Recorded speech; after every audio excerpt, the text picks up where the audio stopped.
Chapter 8.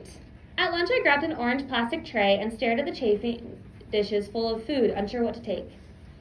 Yummy, right? A tall, long-haired kid in front of me grinned as a lunch lady dropped a spoonful of something yellow that looked like creamed corn onto his tray. I looked back at the food on the other side of the plastic divider. I can't even decide. It all looks so good, I said. I have a system, he said. I choose my food bobs by color. No neutrals, only brights. Does that work? Not really, he said. It's all terrible. He picked up the instrument case he'd set on the floor and moved on down the line. Awesome, I said. But I took his advice. I avoided the gross, meaty brown blobs and settled on a green blob, an orange blob, and a red blob. The cafeteria was noisy with kids laughing and talking, sometimes in English, sometimes in Spanish, and sometimes in a combination bouncing back and forth between languages. It was strange to hear so much Spanish. Back home, I almost never heard it unless Mom spoke it or happened to be listening to something in Spanish. I found a place to sit alone near the entrance for an easy escape should I need it. It's a known fact that behind a book is always a good place for hiding and people watching, so I pulled out my copy of The Outsiders, the book assigned to us in English class, from my hiding place and looked around for where I might fit in. Where were my people? I watched the kid from the lunch line sit down at a table with the other kids who had instrument cases. The blue-haired boy who had been in the auditorium that morning slipped into a seat at another table. Nearby, Selena sat with Diana in a larger group.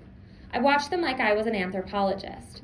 Being an anthropologist was my second career choice after a musician in a punk band, so I studied Selena and her friends as if they were a newly discovered culture. The boys wore baggy jeans, puffy basketball sneakers, and huge shirts. The girls all wore similar outfits of tight jeans and t-shirts with stuff like cutie and seriously printed on them. Like Selena, they all wore candy necklaces. There should be something about candy accessories and misspelled words on clothes in the dress code. Selena looked in my direction, and I slid down my seat a little, hoping she hadn't spotted me. Unfortunately, she had. She got up and walked toward me, arriving in a cloud of vanilla-scented perfume. She stood there as if waiting for an invitation to sit, but I didn't take my eyes off my book, even though nothing was coming into focus. Selena wasn't leaving. Hey, Maria Luisa, she finally said, sitting down next to me. It's Malou, I said. So, did you get into trouble this morning? No, I said. Are you disappointed? She stuck her thumb in under the elastic of her candy necklace, pulling on a pink candy circle. She brought it to her mouth and bit it. The circle cracked and a tiny piece of pink flew onto my tray. Look, I'm not here to bother you, she said, giving me a sly smile that said otherwise. Dad said being punk was about being open-minded, and that included giving people the benefit of it out, but I wasn't convinced Selena was trying to be nice. Where'd you move from? She asked. Florida. Florida, huh? You ever go to Disney? I shook my head. I've been twice, she said, with my dance school.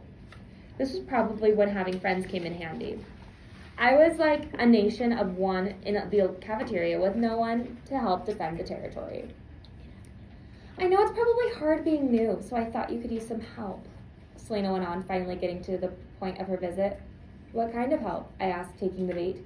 You know, someone to teach you how things are around here, she said. Trust me, it's a good thing they made you wash off that makeup. Only a coconut would do that kind of thing. What's a coconut? I asked. Of course you don't know what that is, Selena said. Never mind. She looked at the hole in my jeans and made a face. The point is, try not to be a weirdo if you can. She said the word weirdo like it was a terrible disease I didn't want to catch. I started to feel my ears burn like they do when I'm angry.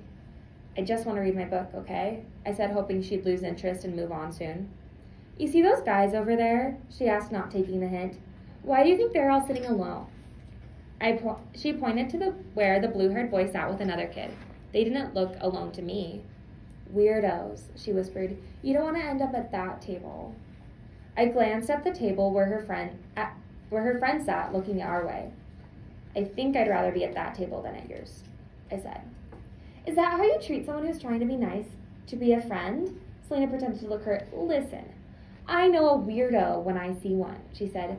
I'm trying to save you from yourself, Maria Luisa. Can you just go back to your table and leave me alone? Fine, Selena said, getting up. Let me know if you change your mind. She looked down at my shoes.